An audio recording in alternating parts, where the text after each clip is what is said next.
Começou o pagamento da segunda parcela do 13º das aposentadorias. E você vai ver também. Com a demissão de Ricardo Salles, quem assume o Ministério do Meio Ambiente é o chefe da Secretaria da Amazônia, Joaquim Álvaro Pereira Leite.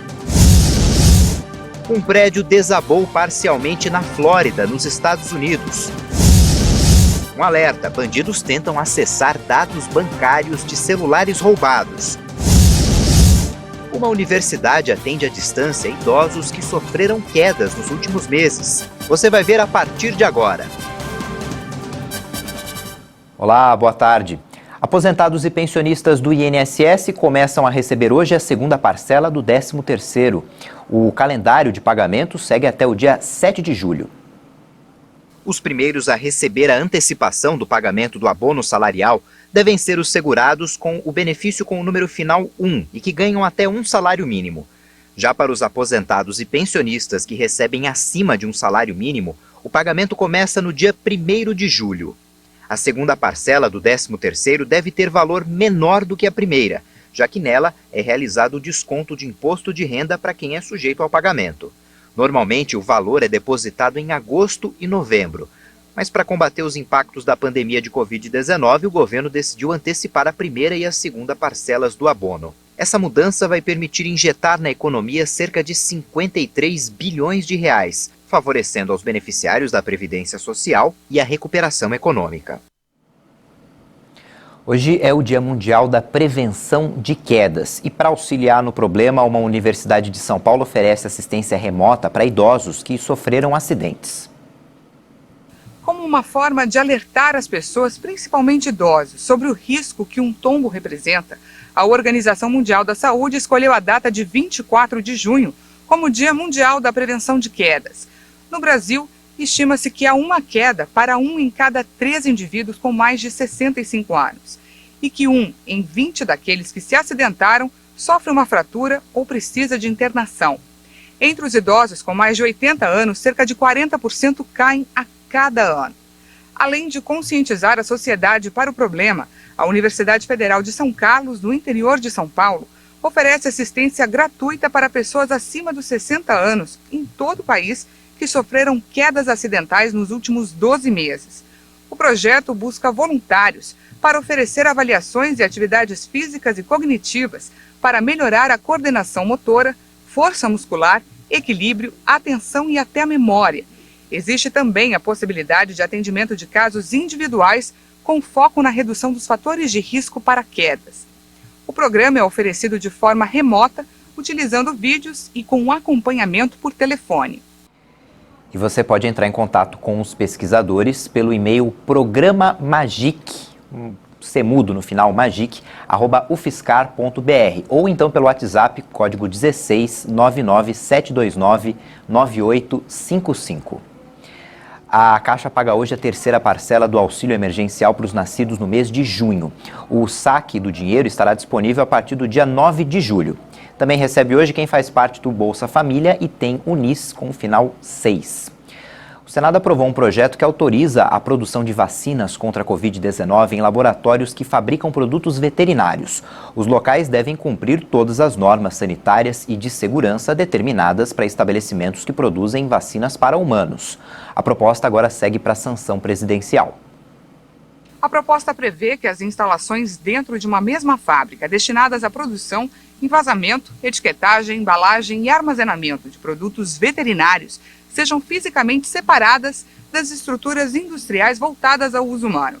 Caso não seja possível separar os locais de armazenamento, os estabelecimentos podem colocar os dois tipos de imunizantes no mesmo recinto, desde que haja autorização de autoridade sanitária federal e uma metodologia para diferenciar as vacinas veterinárias e humanas. O projeto também garante que um ato do Poder Executivo pode conceder incentivo fiscal a empresas que adaptarem estruturas industriais para produzir vacinas contra a Covid-19. Um prédio desabou parcialmente na Flórida, nos Estados Unidos. Até o momento, as autoridades não sabem informar quantas pessoas poderiam estar no local.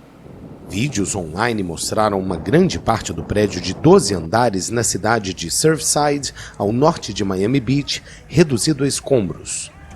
O interior dos apartamentos ficaram expostos.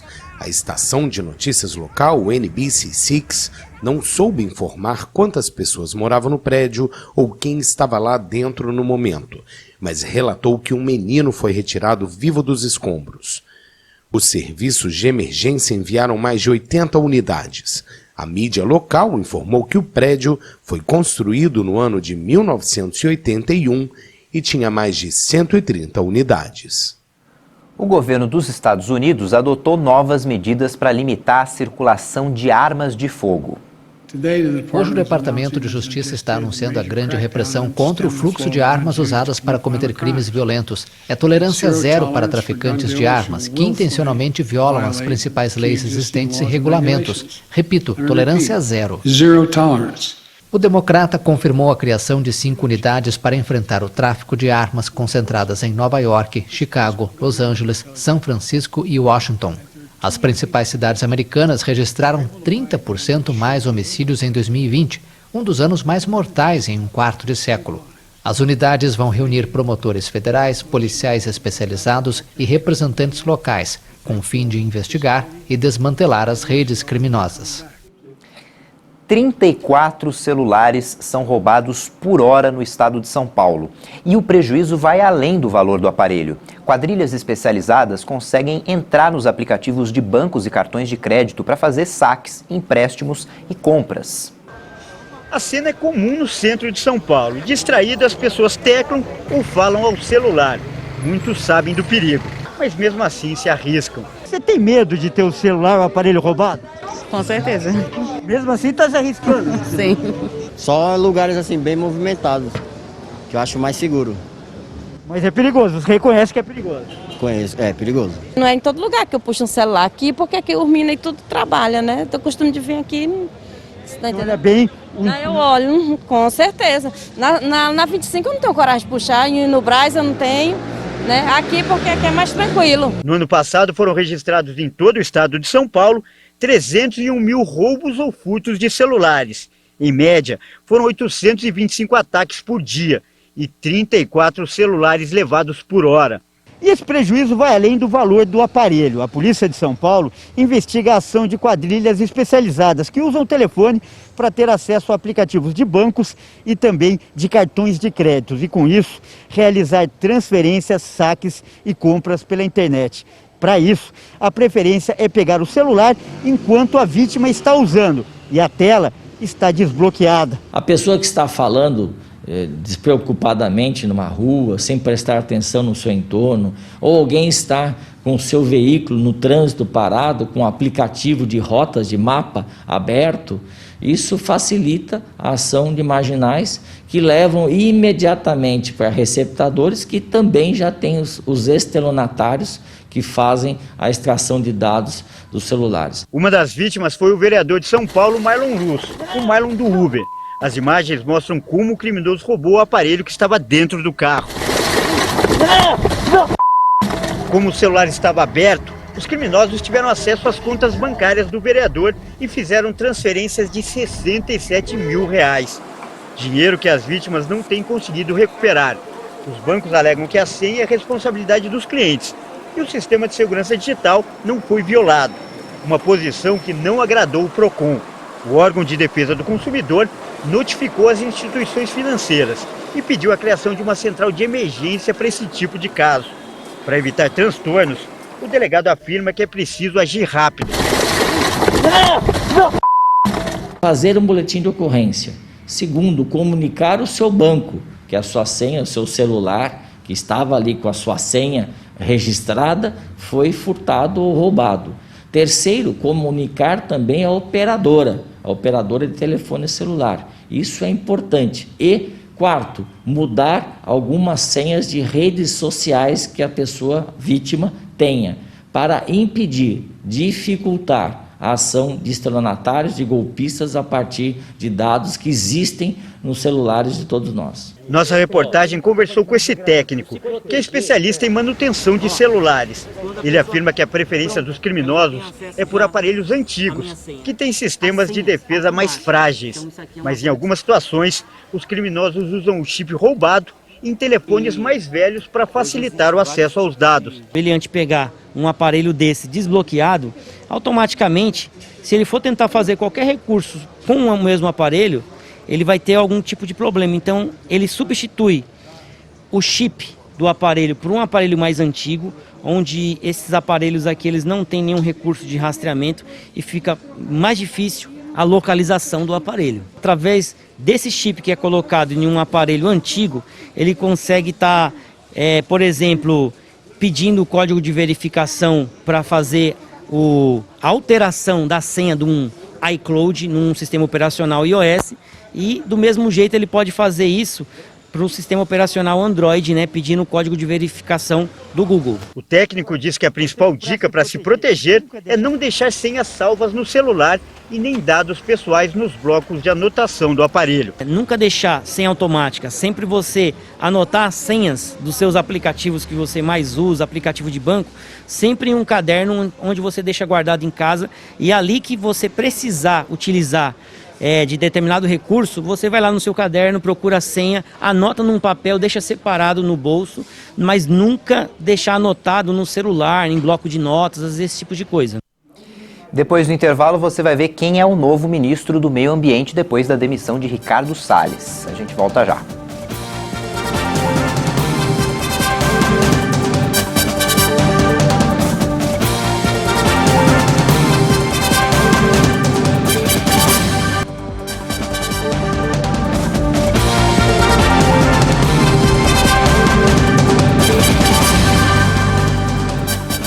A CPI da Covid no Senado ouve hoje o pesquisador Pedro Halal, da Universidade Federal de Pelotas, e a médica Jurema Werneck, representante do movimento Alerta.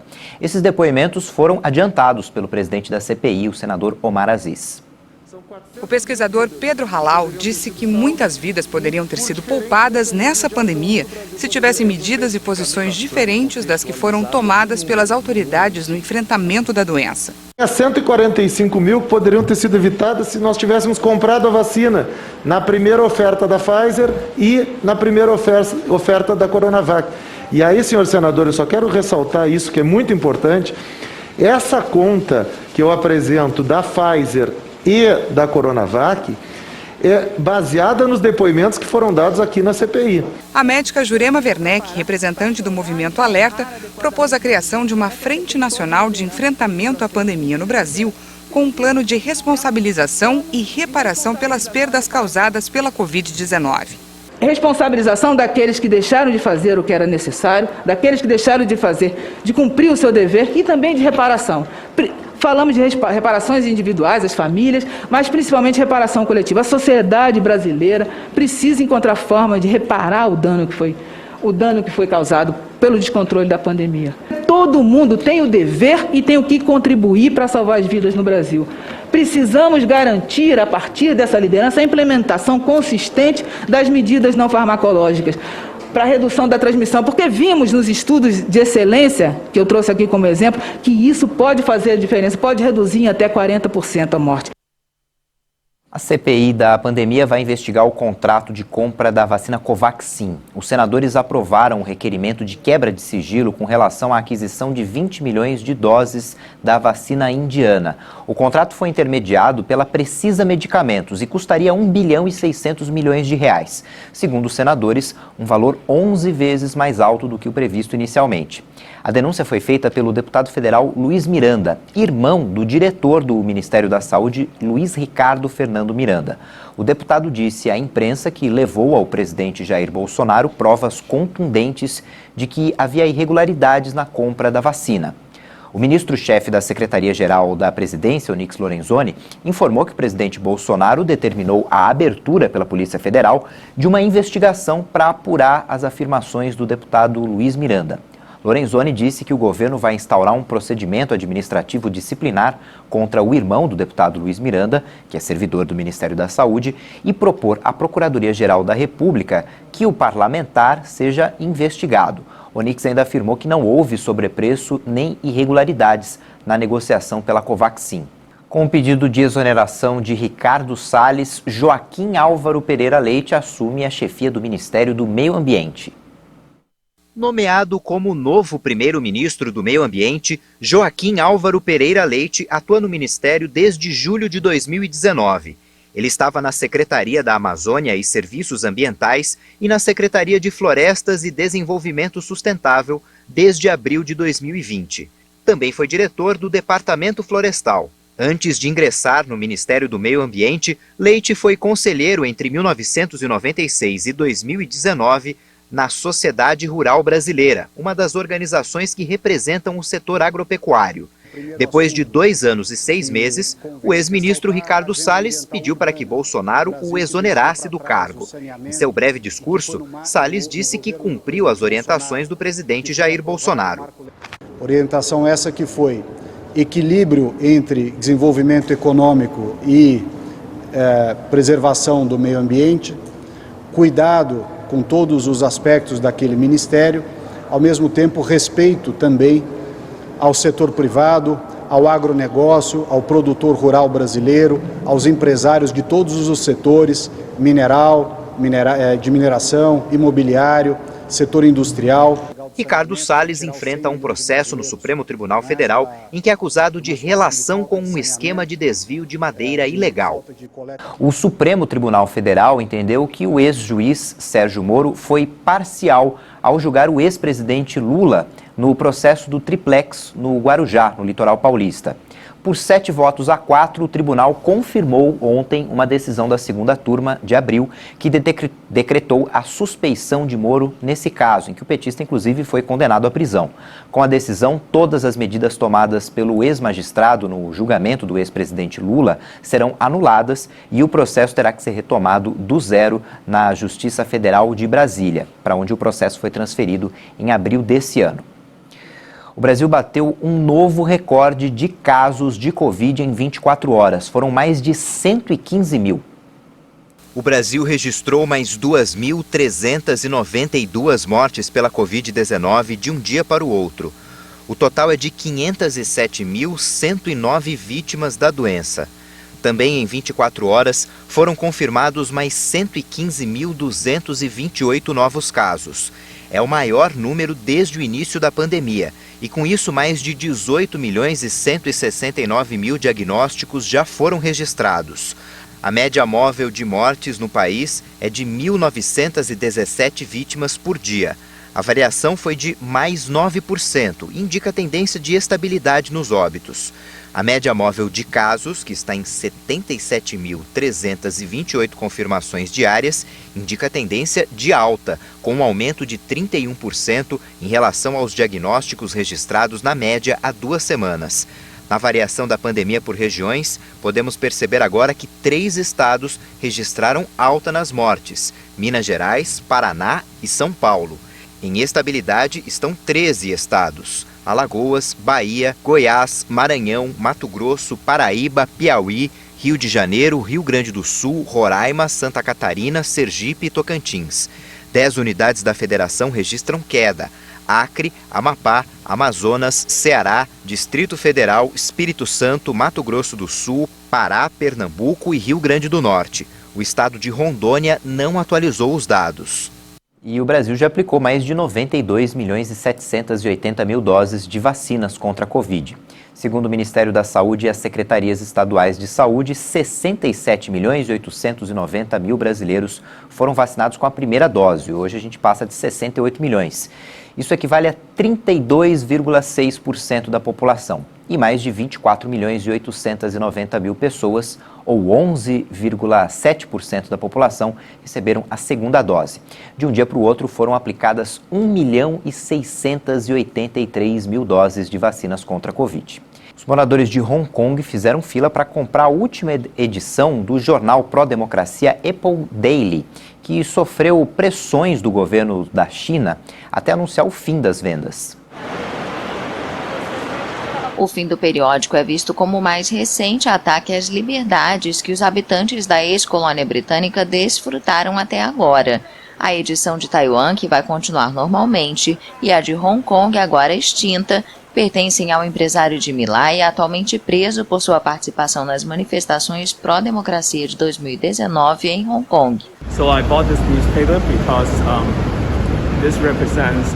Comprei este jornal porque representa o espírito de Hong Kong, que é a liberdade. E a liberdade de imprensa é uma das que mais importa, por isso quero dar apoio. E espero passar esta chama à próxima geração e enviar esta mensagem para outros cantos do mundo.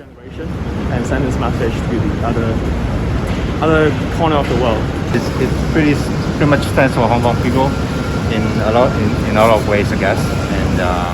Isso representa o povo de Hong Kong de várias maneiras e acho que a multidão que vemos aqui hoje significa que ainda há muitas pessoas que apoiam o Apple Daily e sua missão com o jornalismo é incrível.